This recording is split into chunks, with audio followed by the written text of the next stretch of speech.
Hello again, everyone. I'm halfway through doing something here, but I suddenly realised there are quite a few things that people may be interested in seeing what I do and how I do it. This card is for a friend of ours. We'll be going to her celebratory lunch very soon, and she's 90. We have been friends for many, many, many years, and we discovered, I don't know, probably 30 odd years ago, even more, that our wedding anniversaries were just 2 days apart. Different years, obviously, but very close in celebration day. So from then onwards, every year, we would go and have lunch with them or dinner with them. It's a restaurant somewhere to celebrate both of our anniversaries and catch up on whatever we hadn't talked about in the previous year. So she's 90, she's called Jenny, and I wanted to make her a card. And I'm using all sorts of odds and ends, really. I wanted to do a number 90. I cut this with my silhouette portrait. Cut it in white, offset it, cut it in gold. I plan on sticking one to t'other, and I want to decorate it with some of these little flowers. Not sure what the die is, or whose the die is, should I say. And I can't even spot it. Oh, it's here. This is it. Don't know where. Might be Alexandra Renka. Don't know. But what I did was just cut out an experimental sheet of background. And what the background was, I made a stencil. I made the stencil. I couldn't find my mylar, so I just popped a piece of a laminating pocket through the laminator and used a bit of that to make my stencil. Cut it with a die, put some of my homemade embossing paste through, and then just brushed over when it was still damp, brushed over the surface with a couple of shades of luscious powder. I didn't like the finished effect, but as, you know, an effect on these flowers, I think it's fabulous. And to make the centres, so that's the first little tip, you know, you can use backgrounds for odds and ends. The second thing is, I thought I would use my flat back pearls as centres for these flowers. They do have a little hole inside, but I wanted to pop something into it. So I've dug out a couple of sizes of flat back pearls, and to make them gold, to be in keeping with the rest of the design, I used this Spectrum Noir metallic paint marker. There's 3 in a set with 3 different size nibs, and this is the middle size. And all I did to make my centres was coloured it like that. Absolutely simple. The only thing is, you do need to let them dry for a little while, because if you if you pick them up with tweezers, I always slide to one side to pick them up, and they sometimes ping off. Now, normally I would put my finger over the top like that. And did you see? That went flying. But because that gold is still wet, it would come off on my finger until it was dry. So you either have to just leave it for a little while until that's set, or do the main colouring and just touch up when you've put it on your flower. I wouldn't recommend colouring them on the flower, because you might get some of the gold onto the petals, and you don't really, well, I didn't want that anyway. So in all this messing about, I think I've actually removed the adhesive bit off the back. So either colour a few and just leave them to dry off before you try lifting them off to pop onto your project. The other thing that I did that maybe some people haven't seen before, there's a difference in these 2 flowers. Can you see the difference in those 2 flowers? One is completely flat and the other one's got a bit of shape. And all I do to do that is this. This is an embossing mat. This one's from McGill, but a firm foam will do for this. If you've got an old, do you remember the days of mouse mats? Something like that, but fairly firm. And onto that mat, I just use an embossing tool like this. Circular motion on the back, turn it over, press into the middle, And there we've got a nicely shaped little flower. And I can do that with all of them. Done that one. Here's a little tiny one. Same thing, around and around, turn it over, press in the middle. Here we go again, round and around and around. And they will keep some of that shape. It won't look absolutely flat. Even when it's been in an envelope, it won't look absolutely flat. So what I have to do now is one here that hasn't been shaped. Turn it over and press. There we go. So these need to be joined together. I wanted to put her name on as well, and I did dig out my some of my alphabets, and this is the one I thought I would do, but you know, that's the J, and I wasn't too keen as that as a J. Plus, I thought with the two colours here, the gold and the white again, and then the gold, I didn't think it would show up too well. I thought I would like something that had got a shadow, a background, you know what I mean? So I decided to get the old silhouette portrait going again, and I wrote the word Jenny, joined the letters together, and because I didn't want two pieces offset, once I'd offset it the first time, I welded the two pieces together. There was one bit behind the J that came down here, and another bit that was behind the part with the E there. Those were two separate pieces in the white. So before I cut it, I welded the two bits together so that it would be all one bit. And then once you offset that the whole bit is joined. So I've got to join these on there. I have been round the edges of these cuts with my embossing tool as well, because whenever you cut with an electronic cutter, to me the edge looks raw. I resisted buying an electronic cutter for such a long time because I didn't like these edges, but there are things that you can do on an electronic cutter that you can't do with dies. I don't have a die that says Jenny, you know. I didn't have an offset for it or a platform for it. Rather than cutting it myself, that is where to me, you know, an electronic cutter comes in. I don't use it half as much as I use my dies, but I actually wouldn't be without it. Okay, so let me get this onto the project itself. Let's just start putting a few things together. The squares that I've used for behind the 90 are two squares from my nesting Presscut sets. The gold one is the dot and dash nesting dies. That's this one. And they're double stitched so that if you cut a square, you get a stitched edge. If you cut an aperture, you get a stitched edge around that. So it is very, very useful. Now this is going to be tricky, trying to get this onto here in just the right position. There we go. It's pretty good. Where's my J? Here it is. Let's put some glue on the J. If I had done it with the individual letters, I would have used some press and seal to align them, as I did in a previous video, to get them level. Stuck to this now. There we go. Right. There. Jenny. I'm just going to press it down. I'll try and get this on again. Press it down with an acrylic block just so that it's all over. There we go. Jenny. And then Jenny's going to go on to the other Jenny. The less distinct Jenny. Okay.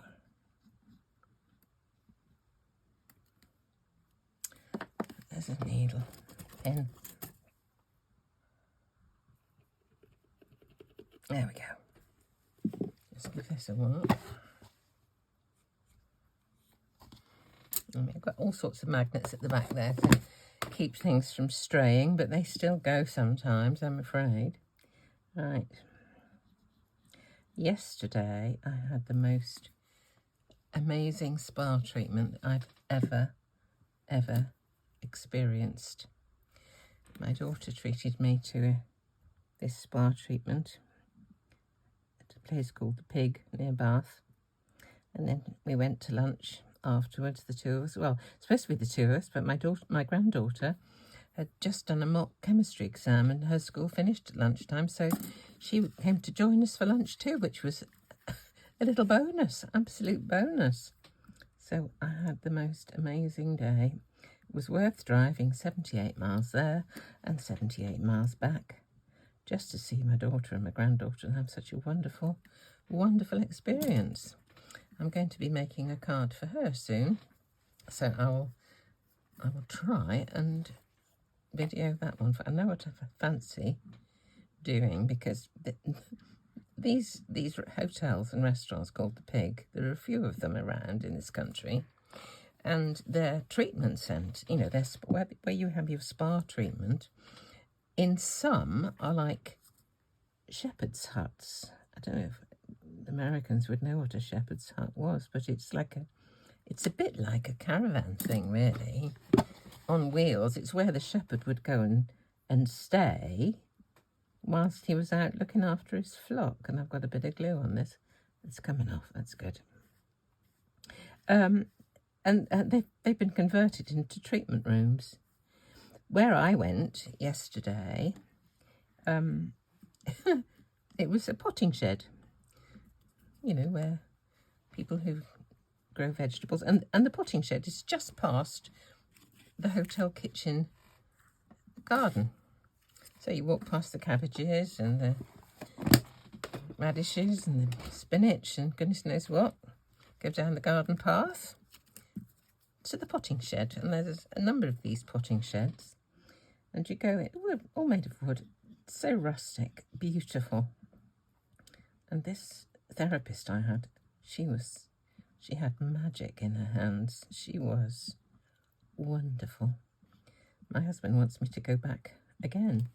He said I came back looking and feeling so buoyant and joyful. He said it really did me good. He said to me this morning, he said, that treatment did you so much good yesterday, didn't it? Never had that happen with a treatment before. Very often they've been quite perfunctory sort of things. Anyway, I'm digressing from what I'm doing. There's my 90 stuck together. Now let's put this background together. I think that's going to go straight onto there. What's on the back? Oh, a couple of little pearls. These ones, I think they got mashed. I dropped it on the floor and I think I went over it with my whizzy chair, you know, so it's got a bit mashed up. But I'm sure they'll still be fine. Let me join these together.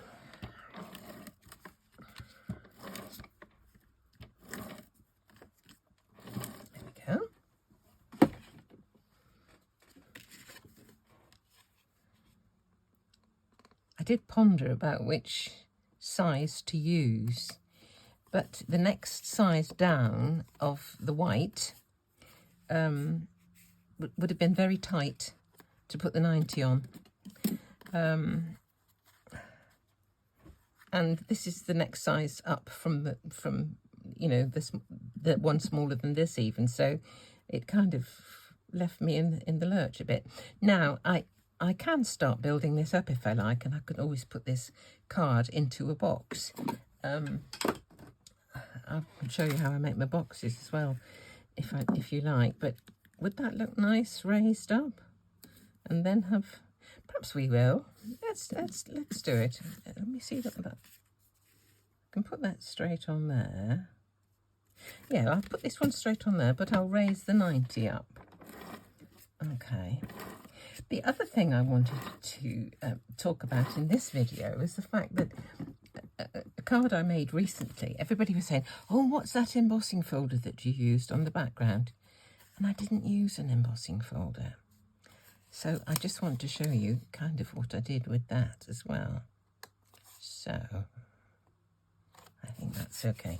Now, if I put some foam tape on the back of this, we can get this raised up a little bit. So even if it goes in an envelope, I won't be putting it through the mail because, say, we're going to this lunch and this will be coming with me. And I pondered over what I could actually give this lady as a gift for her birthday. I mean, when you think about it, what do 90-year-olds need, really? The answer is often not a lot, but a bit of thought, maybe, a bit of care. So what I thought I would do is I thought I would make her a box of cards. Try and make them rather special. So that is what I'm going to do for her gift, is make her a box of cards. And I thought perhaps a few thank you cards amongst them would be a good idea, because I imagine there will be a fair few people who will be giving her gifts. So there's the 9. Here's the 0.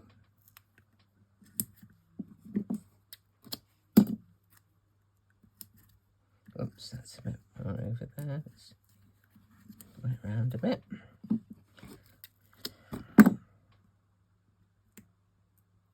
we go.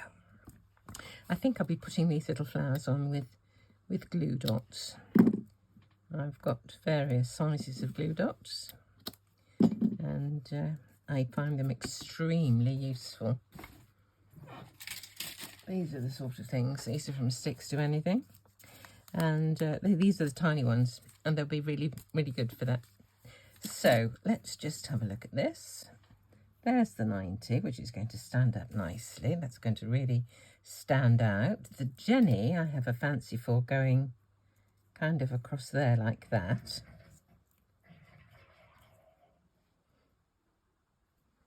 Somewhere there. And then just decorate the rest of the, or bits of the 90 with some of these little flowers. So I need to do some more. Oh, before I do that, let me just show you, because I can carry on and do this. I've shown you what to do now, so the rest is just kind of titivating and arranging. So the other thing I want to do is to show you about the mystery of the embossing folder. It looked like the background was embossed with little hearts, but it wasn't. I used this die.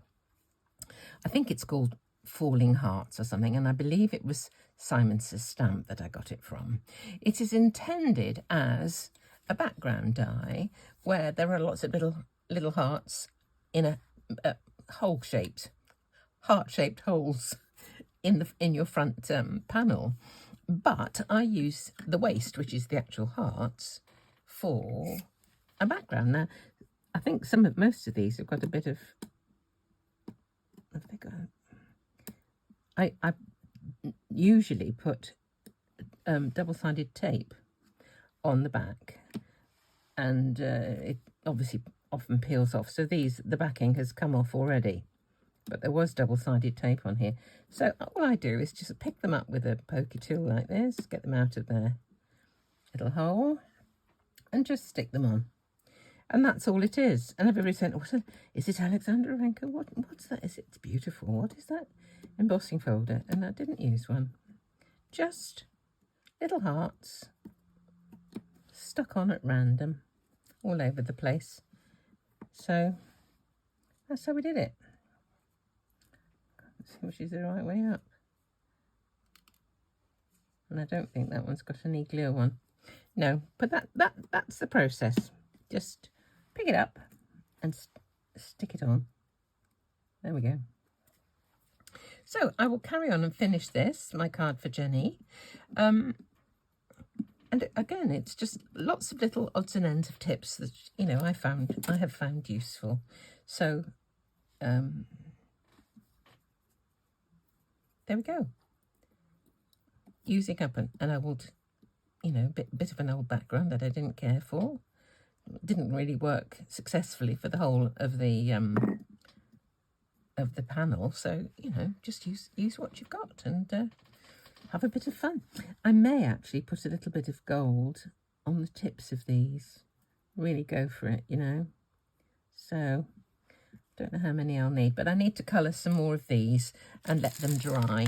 So a Spectrum Noir metallic paint marker, just go over a few like this.